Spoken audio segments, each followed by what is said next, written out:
1991 का साल था, जहाँ पर हमें एक बड़ी सी कॉर्न फैक्ट्री के सामने फैले हुए कॉर्न के खेत दिखाए जाते हैं। फैक्ट्री के अंदर उस वक्त कुछ बच्चे मजे में पार्टी कर रहे होते हैं। इसी दौरान एक लड़की को एक पुराना क्लाउन बॉक्स मिलता है। जैसे वो उस बॉक्स को घुमाती है, एक क्लाउन अचानक उसमें से बाहर आ जाता है। घबरा कर वो उस बॉक्स को फेंक देती है और तुरंत ही खेत की तरफ भाग जाती है। उसके पीछे उसका एक दोस्त भी खेत के अंदर चला जाता है, लेकिन जो मंजर उसके सामने आता है वो देखकर वो सन्न रह जाता है।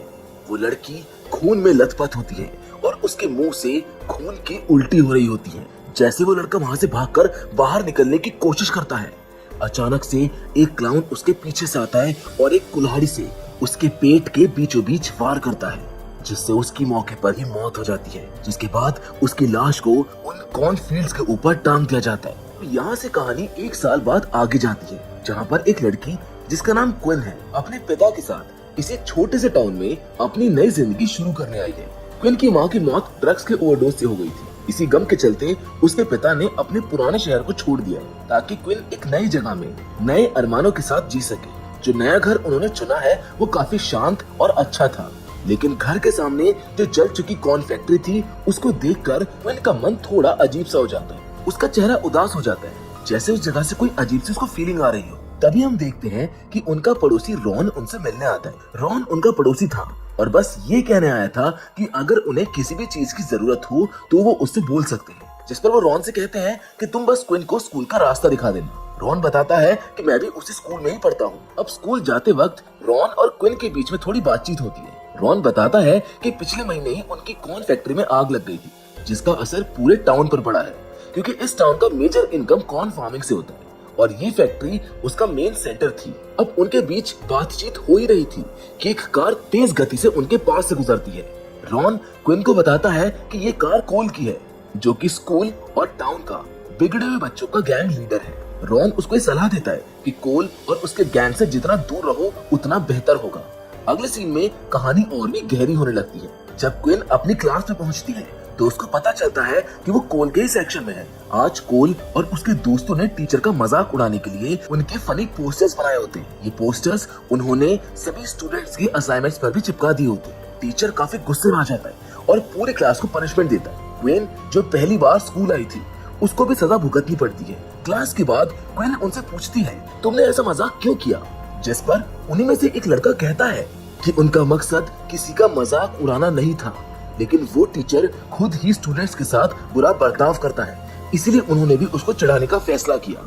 इसी बीच क्विन पूछती है कि यहाँ का स्प्रिंग सेलिब्रेशन कब होता है, क्योंकि उसने उसके बारे में बहुत कुछ सुना है। तब कोल बताता है कि इस सेलिब्रेशन की शुरुआत उसके पापा ने की थी, जो इस शहर के मेयर हैं। कुछ देर बाद ही स्प्रिंग डे आने वाला था। उस दिन लोग क्लाउन की तरह रेडी होते हैं और कॉर्न से बनी चीजें खाते हैं। तभी कोल का एक दोस्त अपनी यूट्यूब वीडियो क्विन को दिखाता है। वीडियो में एक लड़का क्लाउन से डरकर भाग रहा होता है और फिर क्लाउन उसको पकड़कर मार देता है। वो बताता है कि ये वीडियो फेक था, लेकिन फिर भी उसे 65,000 सब्सक्राइबर्स मिल गए हैं। उसके बाद से स्प्रिंग डे पे वो लोग हॉरर प्रैंक्स बनाते हैं जो वायरल होते हैं। एक कैफे में जब क्विन अपने पापा के साथ होती है तो उसको एक अजीब सी बात महसूस होती है। शहर के बड़े लोग जवानों को पसंद नहीं करते। होटल का मालिक उनके पापा से तो तमीज से बात करता है, लेकिन उसके व्यवहार में गर्व और थोड़ा सा अपमान छुपा होता है। थोड़ी देर बाद वहाँ का चीफ आकर क्विन के पापा को चेतावनी देता है कि उनका रिश्ता कोल और उसके ग्रुप से ना हो, क्योंकि वो लड़के काफी बिगड़े हुए हैं। क्विन एक पार्टी में जाने वाली होती है, लेकिन अपने पापा से झूठ बोलती है कि वो रॉन के साथ जा रही है। दरअसल वो कोल और उसके ग्रुप के साथ कॉर्न फैक्ट्री जा रही थी, जो अब बंद हो चुकी है। वहाँ क्वीन बताती है कि शेरिफ ने उसके पापा से कहा था कि ये फैक्ट्री उन लोगों ने चालू रखी है, पर कोल कहता है कि ऐसा कुछ नहीं है, हम बस यहाँ पार्टी करने आते हैं, इसलिए लोग ऐसा सोच लेते। इसी दौरान उनमें से एक लड़का वॉशरूम जाता है। जब वो वापस आता है तो उसका पूरा शरीर खून से भरा होता है। देखने से ऐसा लग रहा होता है जैसे उसको गोली लगी हो। ये देखकर क्वीन घबरा जाती है। क्वीन भागने वाली होती है कि कोल का दूसरा दोस्त सामने आता है। ऐसा लग रहा होता है जैसे वो उसके ऊपर हमला करने वाला है। क्वीन और ज्यादा डर जाती है, लेकिन तुरंत बताया जाता है कि ये सब एक प्रैंक था और उसकी वीडियो भी बनाई गई थी। ये मजाक कुछ ज्यादा ही सीरियस हो गया था, इसलिए कोल क्वीन से माफी मांगता है। क्वीन उससे कहती है कि कोई बात नहीं।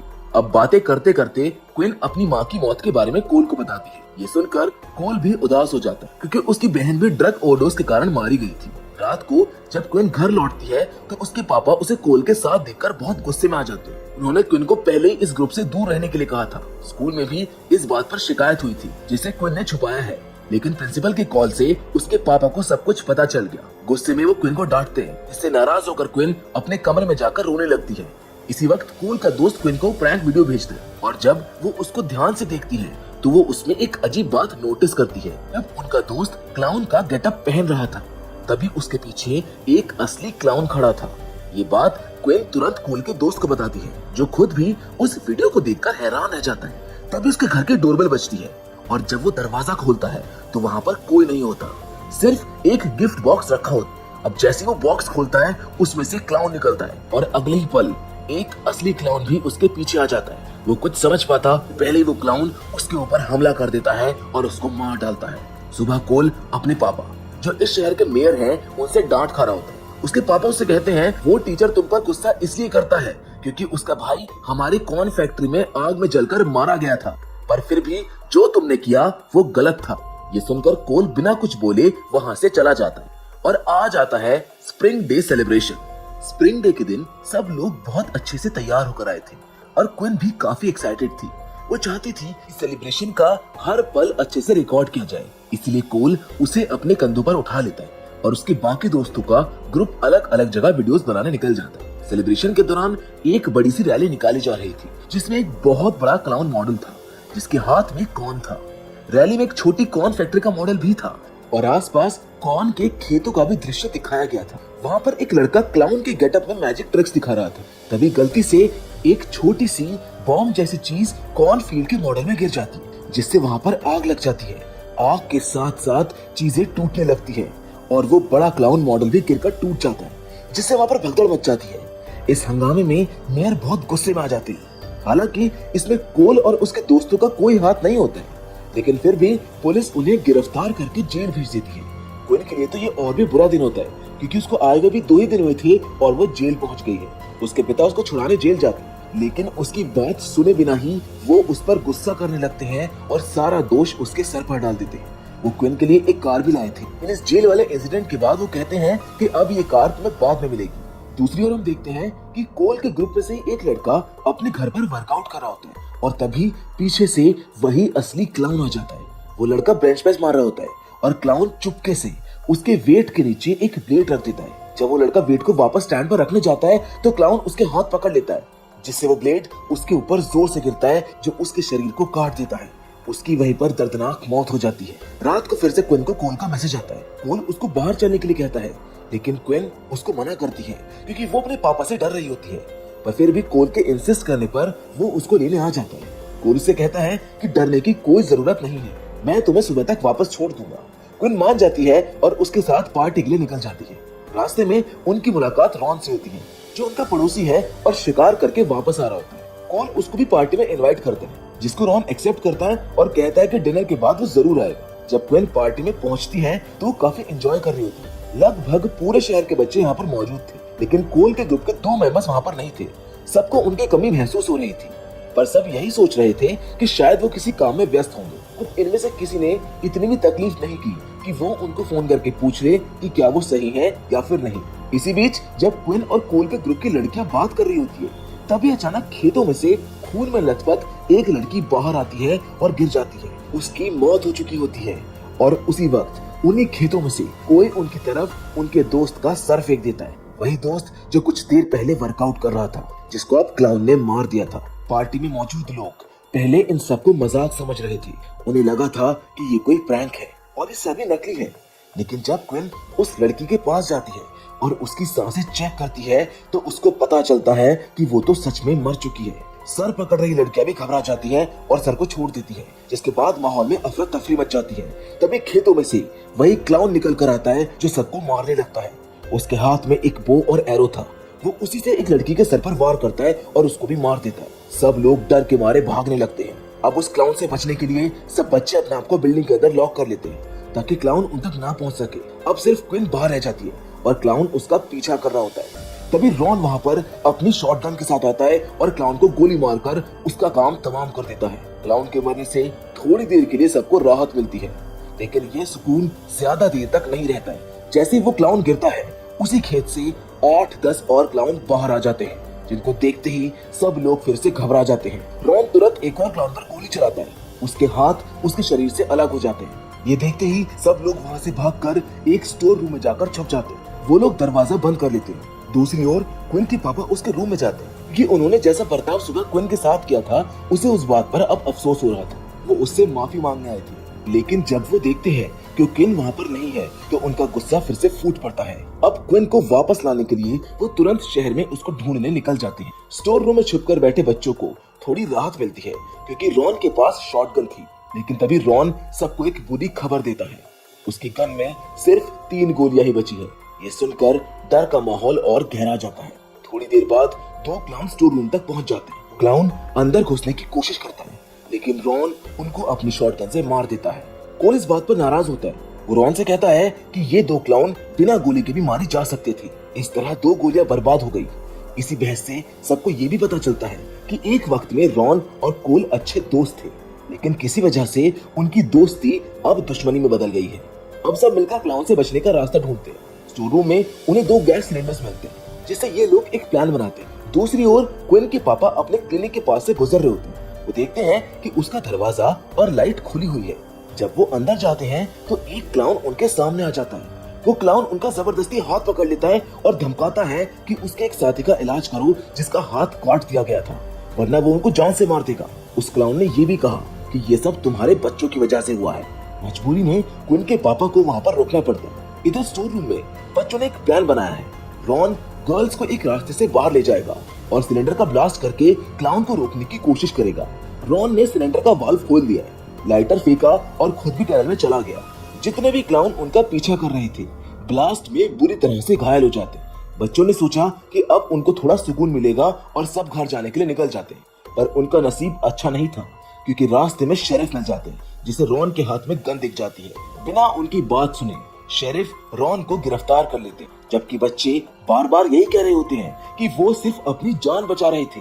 अब सिर्फ लड़कियां ही बची थी जिसे घर जाने के लिए कार चाहिए थी, जो पार्टी वाले घर के पास थी। कार लेने के लिए वो चुपके से कॉर्नफील्ड के रास्ते से जाने लगती है, लेकिन उनकी किस्मत खराब थी क्योंकि वहाँ पहले से ही काफी सारे क्लाउन्स मौजूद थे। क्लाउन्स उनका पीछा करने लगते हैं, लेकिन क्विन समझदारी दिखाती है। सभी लड़कियों को झुकने का बोलती है कि वो सब क्लाउन्स को ना दिखे। जब एक लड़की चीखने वाली होती है तो दूसरी लड़की तुरंत उसका मुंह बंद कर देती है, लेकिन तभी एक क्लाउन पीछे से आकर उनका मुंह पकड़ लेता है। अब इन सबका बुरा हाल हो गया था। डरावनी स्थिति में क्विन ने हिम्मत दिखाई और क्लाउन के चेहरे पर जोर से लात मार दी, जिससे वो तीनों वहाँ से भाग निकली। अब रास्ते में भागते हुए एक क्लाउन उनमें से एक लड़की को पकड़ लेता है। वो उसको इतना मारता है कि उसका खून दूसरी लड़की के चेहरे पर चिपक जाता है। वो चीखते चिल्लाते हुए फील्ड से बाहर निकलती है और अपनी जान बचाने के लिए वही पास के घर में घुस जाती है। जब वो ऊपर पहुंचती है तो उसे एक फोन मिलता है जो काम नहीं कर रहा था। वहाँ पर वो एक अजीब सी चीज नोटिस भी करती है। घर के अंदर हर तरफ क्लाउन की तस्वीरें लगी थी और कई पेपर कटिंग्स भी थी जिसमें लोगों के मर्डर्स दिखाए गए थे। सबसे डरावनी बात ये थी कि उन तस्वीरों में अब कोल के ग्रुप के सभी बच्चों की फोटोज भी लगी थी, जो इस बात का संकेत था कि इस क्लाउन का अगला निशाना उनका पूरा ग्रुप था। जिस क्लाउन के बारे में लोग अक्सर अखबारों में पढ़ते थे वो एक नहीं बल्कि कई सारे थे। इसी दौरान उन्हें एक क्लाउन बॉक्स मिलता है, जिसको जैसे ही खोला जाता है उसमें से एक क्लाउन बाहर निकलता है, जैसे हमेशा होता था। तभी एक और क्लाउन आता है जो उस लड़की को मार देता है जो क्विन के साथ थी। अब वो क्लाउन क्विन के ऊपर हमला करने की कोशिश करता है, लेकिन क्विन अपना तेज दिमाग इस्तेमाल करती है और अपने साथी के पेट से चाकू निकालकर उल्टा उसी क्लाउन को चाकू मार देती है। इससे वो क्लाउन वहीं पर मर जाता है। दूसरी ओर अस्पताल में दिखाया जाता है कि क्विन के पापा एक क्लाउन का इलाज कर रहे थे। उन्होंने चालाक बनकर उस क्लाउन को पेन किलर दिया और दूसरे क्लाउन से कहा कि अपने साथी की मदद करो। जैसे वो क्लाउन झुकता है, क्विन के पापा एक कटर उठाकर उसके गले में घुसा देते हैं। मरने से पहले वो क्लाउन बस इतना कहता है कि जैसा तुमने हमारे साथ किया है वैसा ही तुम्हारी बेटी हमारे लोगों के साथ कॉर्नफील्ड में कर रही थी। ये सुनकर क्विन के पापा समझ जाते हैं कि उनकी बेटी किसी बड़े खतरे में है। इधर क्विन को एक कार मिलती है जिसमें बैठकर वो भागना चाहती थी, लेकिन तब तक कई सारे क्लाउन उसके आसपास पहुंच चुके थे। सब मिलकर उसको पकड़ लेते हैं और एक स्टोर रूम में बंद कर देते हैं। यहाँ सबसे पहले एक क्लाउन अपना मास्क उतारता है और यहाँ पर हमको पता चलता है कि वो क्लाउन और कोई नहीं बल्कि खुद शेरिफ है। एक एक करके सभी क्लाउन्स अपने चेहरे दिखाते हैं और सभी शहर के इज्जतदार लोग निकलते हैं। कोई कैफे का मालिक था तो कोई मॉल का, क्विन हैरान होकर उनसे पूछती है कि आप लोग अपने शहर के लोगों को क्यों मार रहे हो, जबकि आपका काम तो उनकी सुरक्षा करना है। तभी एक और आवाज आती है जो सबसे ऊपर बोलती है। ये क्लाउन इन सबका नेता था। क्विन तुरंत उसको पहचान जाती है। ये और कोई नहीं बल्कि शहर का मेयर था। मेयर क्विन का मजाक उड़ाते हुए कहते हैं कि असल में हर साल स्प्रिंग डे पर हम एक परंपरा निभाते हैं। तुम बच्चे हमें परेशान करते हो, हमारी बात नहीं मानते, जिससे हमें नुकसान होता है। इसीलिए हमने ये रिवाज बनाया है कि हर स्प्रिंग डे पर उन बच्चों को मार दिया जाएगा जो सबसे ज्यादा शोर मचाते हैं। और इस बार तुम्हारा ग्रुप सबसे ज्यादा तंग कर रहा था। तभी क्विन देखती है कि कोल को फांसी पर लटकाया गया है, लेकिन उसके पैरों के नीचे एक छोटा सा तख्त है, जिसकी वजह से अभी तक वो जिंदा है। ये देखकर क्विन का दिल कांप उठता है। वो मेयर से पूछती है कि तुम अपने बेटे के साथ ऐसा कैसे कर सकते हो। मेयर ठंडे लहजे में कहता है कि इस लड़के की वजह से मैंने अपनी बेटी खोई है। मेयर कहता है कि उसको पता है कि उसकी बेटी ड्रग्स की लत में पड़ चुकी थी, लेकिन उसने कभी किसी को नहीं बताया और इसी तरह उसकी मौत हो गई। फिर उसने ये भी कबूल किया, हाँ, वो बच्चों का थोड़ा फायदा उठाते हैं, जैसे उसने कॉर्न फैक्ट्री का इंश्योरेंस पैसे लेने के लिए पिछले महीने खुद उसमें आग लगा दी थी और सारा इल्जाम कोल पर डाल दिया था। ये सब सुनकर तो कोल हैरान रह जाता है। उसका अपना बाप इतनी बड़ी साजिश में शामिल था। वो गुस्से में कहता है कि ऐसे लोगों को जीने का कोई हक नहीं है। मेयर हंसने लगता है और ताली बजाकर सबको मार देने का हुक्म देता है। और तभी अचानक एक कार तेज रफ्तार से अंदर घुस आती है, जो 2 क्लाउन्स को कुचल देती है। ये सब क्विन के पिताजी का प्लान था। अब वो भी फाइटिंग में उतर आए थे। क्विन भी खुद को छुड़ा लेती है और अपने पापा का साथ देने लगती है। शेरिफ जब क्विन के पापा को मारने वाला होता है, तब क्विन उसको चकमा देती है। वो क्विन को पकड़ने कमरे में जाता है, जहाँ पर काफी सारे क्लाउन्स थे। वो देखता है कि एक क्लाउन के नीचे क्विन के जूते हैं। वो उसके ऊपर हमला कर देता है, लेकिन यही क्विन की चाल होती है। क्विन ने किसी और क्लाउन को अपने जूते पहना दिए थे। अब जैसे शेरिफ पलट कर देखते हैं, क्विन उसके मुंह में टेजर गन डाल देती है और उसको शॉक देकर मार डालती है। बाहर कोल को भी रॉन बचा लेता है। शॉटगन से उसकी रस्सी काट के नीचे गिरा देता है। आखिरकार सभी क्लाउन्स मार दिए जाते हैं। क्विन अपने पापा से जाकर गले लगती है और सब लोग उस मनहूस जगह से निकल आते हैं, जहाँ पर हम देखते हैं कि क्विन ड्राइविंग सीट पर बैठते ही घबरा जाती है, लेकिन उसके पापा उसको हिम्मत देते हैं और कार चलाना सिखाते हैं। अब जैसे ही वो लोग वहाँ से निकलने वाले होते हैं, मेयर जो लास्ट बचा हुआ क्लाउन था उनके सामने आ जाता है, हाथ में एक चेन लेकर। पर इस बार क्विन डरती नहीं है। वो एक्सेलरेटर दबा देती है और सीधा उसको कार से टक्कर मार देती है। मेयर की वहीं पर मौत हो जाती है और इस बार सच में सारे क्लाउन्स मारे जाते हैं, जिसके साथ ये कहानी यहीं पर खत्म हो जाती है। तो दोस्तों, मैं उम्मीद करता हूँ कि ये कहानी आपको पसंद आई होगी, लेकिन अभी ये कहानी खत्म नहीं हुई है, क्योंकि इसका एक पोस्ट क्रेडिट सीन आता है, जहाँ पर हमको कहानी 1 साल बाद की दिखाई जाती है। अब क्विन के पापा नए मेयर बनने वाले होते हैं और क्विन एक नए शहर जा रही होती है अपने कॉलेज के लिए। रॉन और कोल उसको बाय कहने आते हैं और उसको अपने बचाव के लिए एक टीजर गन गिफ्ट करते हैं। क्विन मुस्कुराकर अपनी कार स्टार्ट करती है और वहाँ से निकल जाती है अपने नए सफर पर, जहाँ रास्ते में उसे कार के अंदर एक क्लाउन बॉक्स मिलता है, जिसको देखकर वो बिना डरे सीधा खिड़की से उसको बाहर फेंक देती है। कैमरा क्विन के कॉन्फिडेंट चेहरे पर जूम होता है और यहीं पर यह फिल्म खत्म हो जाती है। तो दोस्तों, मैं उम्मीद करता हूँ क्लाउन इन द कॉन्फिडेंट की कहानी आपको पसंद आई होगी। बाकी फिलहाल आज के इस वीडियो में तो बस इतना ही, लेकिन हम आपसे फिर से जरूर मिलेंगे, और वो भी एक और नई मजेदार कहानी के साथ। पर तब तक के लिए धन्यवाद।